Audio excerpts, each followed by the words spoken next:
साल आत्महत्या मामला। एक दर्दनाक घटना 16 फरवरी 2025 को ओडिशा के भुवनेश्वर स्थित Kalinga institute of industrial technology KIIT में एक दुखद घटना घटी, जब नेपाल की 20 वर्षीय छात्रा प्रकृति लामसाल, जो BTech तृतीय वर्ष की छात्रा थीं, अपने हॉस्टल के कमरे में मृत पाई गईं। लेकिन कुछ आरोप सामने आए कि उन्हें अद्विक श्रीवास्तव नामक एक साथी छात्र द्वारा परेशान और ब्लैकमेल किया जा रहा था, जिससे वह मानसिक तनाव में थीं और यह उनकी दुखद मृत्यु का कारण बना। प्रकृति लामसाल एक प्रतिभाशाली और समर्पित छात्रा थीं, जो KIIT में अपने इंजीनियरिंग की पढ़ाई कर रही थीं। उनकी असमय मृत्यु ने विश्वविद्यालय समुदाय और उससे बाहर भी गहरा आघात पहुंचाया है। इस घटना ने छात्र सुरक्षा और संस्थागत जिम्मेदारी को लेकर गंभीर सवाल खड़े कर दिए हैं। न्याय की मांग और विरोध प्रदर्शन।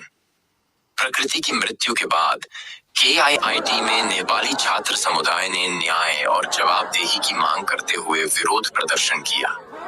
छात्रों का आरोप था कि अद्विक श्रीवास्तव ने प्रकृति को लंबे समय से ब्लैकमेल और मानसिक रूप से प्रताड़ित किया था। मतलब मादर सुन मस्सा के बताना कुछ उल्टा सीधा कर दूंगा। पूरा दिन शांति से रहा था, जब आती की चली आती है। मैंने स्टार्ट किया माफी मांग प्रकृति, मेरे मुंह मत लग यहाँ से। अजय कुछ माफ कर दो। बोल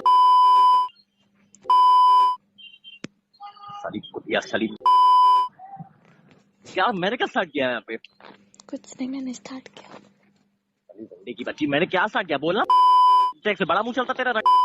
पट पट पट पट कॉल करने लगता है, सिर्फ इसलिए कॉल सोच लेता हूँ तेरे बारे में, वही मैं हक देता हूँ। तेरा पूरा दिन मेरा सुकून से गया था। जरा सी चीज होती झट तेरे कुछ नहीं अकल में आया, झट तूने कुछ नहीं सीखा। ज्ञान चौधरी थी बीच में। हाँ मैं अपने आप को सही करूंगी, मैं अपने आप को शांत करूंगी। हाँ मुंह खोलती हक देती है। क्या बिगाड़ा भाई मैंने तेरा? क्यों मेरे मुंह लगती सुबह शाम? मुझे कॉल ही ना क्या करा पे। तो वही तो मेरी गलती जो कर दिया था। वही तो अपनी गलती मान और निकल। तेरे से अपनी गलती नहीं मानी जा रही। माफी मांग गया मैंने कुछ चीज को समझ, निकल यहाँ से। बता क्या किया था मैंने? बता जल्दी बोल, मत कर यार। पूछा, मैंने बोला कि दीपक वाले मोमोज लेके आई। तुमने बोला कि मदन की याद आ रही थी इसलिए गई। क्यों बोला अद्विक? शुरू में भी मैंने बोला था ना, तू मदन मदन कर रहा था तब मैंने वो नहीं अद्विक मदन का। लेकिन विश्वविद्यालय प्रशासन ने उनकी शिकायतों को गंभीरता से नहीं लिया। स्थिति तब और बिगड़ गई जब विश्वविद्यालय प्रशासन ने सभी नेपाली छात्रों को परिसर खाली करने का आदेश दिया। 40,000 बच्चों को अभी खिला रहा है, पढ़ा रहा है फ्री में बिठा के। तुम्हारे कंट्री का उतना बजट होगा, उतना बजट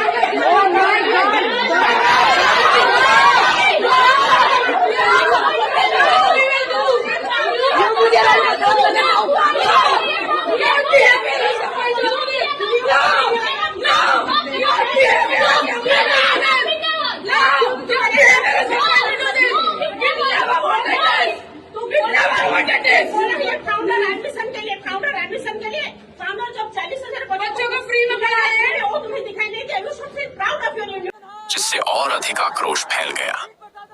पुलिस कार्रवाई और अद्विक श्रीवास्तव की गिरफ्तारी। प्रकृति की मृत्यु को लेकर बढ़ते विवाद और प्रदर्शन के बीच 17 फरवरी 2025 को भुवनेश्वर पुलिस ने अद्विक श्रीवास्तव को आत्महत्या के लिए उकसाने के आरोप में गिरफ्तार कर लिया। यह गिरफ्तारी प्रकृति के चचेरे भाई सिद्धांत सिगदेल की शिकायत के बाद हुई, जिसमें उन्होंने आरोप लगाया कि अद्विक श्रीवास्तव लगातार प्रकृति को ब्लैकमेल और परेशान कर रहा था। मुझे नहीं पता, कुछ बोला था मदन की याद आ रही है। बोला था दीपक की मोहब्बत वाली बात के बाद ही बोला था। बस उससे पहले, सबसे पहले कॉल उठाते ही बोला था मदन की याद आ रही है, बोला था तुमने। हाँ शायद बोला था, बट जिससे वह मानसिक तनाव में थी। पुलिस ने मामले की गहराई से जांच करने के लिए प्रकृति का मोबाइल फोन और लैपटॉप जब्त कर लिया है और फोरेंसिक जांच की जा रही है। अंतर्राष्ट्रीय स्तर पर प्रतिक्रिया। इस घटना ने भारत और नेपाल दोनों में व्यापक ध्यान आकर्षित किया है। नेपाल में विभिन्न छात्र संगठनों और राजनीतिक दलों ने जोरदार प्रदर्शन किए और प्रकृति के लिए न्याय की मांग की। प्रदर्शनकारियों ने तख्तियां लेकर नारे लगाए जिनमें लिखा था, सेफ कैंपस चाहिए, क्राइम जोन नहीं। महिलाओं की रक्षा करो, अपराधियों की नहीं। इस घटना ने नेपाल में पढ़ रहे छात्रों की सुरक्षा को लेकर चिंता बढ़ा दी है। नेपाल सरकार ने भी इस मामले में हस्तक्षेप किया और प्रधानमंत्री के पी शर्मा ओली ने इस पर चिंता व्यक्त करते हुए भारत सरकार से राजनयिक स्तर पर निष्पक्ष जांच और न्याय सुनिश्चित करने की अपील की। आईटी विश्वविद्यालय की आलोचना और जवाब। केआईआईटी विश्वविद्यालय इस पूरे मामले में कटघरे में आ गया। पहले नेपाली छात्रों को जबरन बाहर निकालने का आदेश देने पर उसे कड़ी आलोचना झेलनी पड़ी, जिसके बाद उन्होंने यह आदेश वापस ले लिया। इसके अलावा विरोध प्रदर्शन के दौरान छात्रों के प्रति आपत्तिजनक टिप्पणी करने के आरोप में 2 महिला स्टाफ सदस्य मंजूषा पांडे और जयंती नाथ को सेवा से बर्खास्त कर दिया गया। विश्वविद्यालय प्रशासन ने आधिकारिक माफी जारी की और कहा कि वह इस मामले में पुलिस और जांच एजेंसियों का पूरा सहयोग कर रहा है, लेकिन इसके बावजूद विश्वविद्यालय पर छात्रों की सुरक्षा को लेकर लापरवाही बरतने और शिकायतों को नजरअंदाज करने के गंभीर आरोप लगे हैं। क्या सबक लिया जाना चाहिए? प्रकृति लामसाल की दुखद मौत ने यह उजागर किया कि कॉलेजों और विश्वविद्यालयों में छात्रों की सुरक्षा को प्राथमिकता देने की कितनी जरूरत है। यह घटना यह भी दिखाती है कि उत्पीड़न और मानसिक प्रताड़ना के मामलों को गंभीरता से लेने और तत्काल कार्रवाई करने की आवश्यकता है। इस घटना से एक और महत्वपूर्ण सवाल उठता है, क्या शैक्षणिक संस्थान छात्रों की मानसिक स्थिति को समझने और उन्हें सुरक्षित माहौल देने में असफल हो रहे हैं?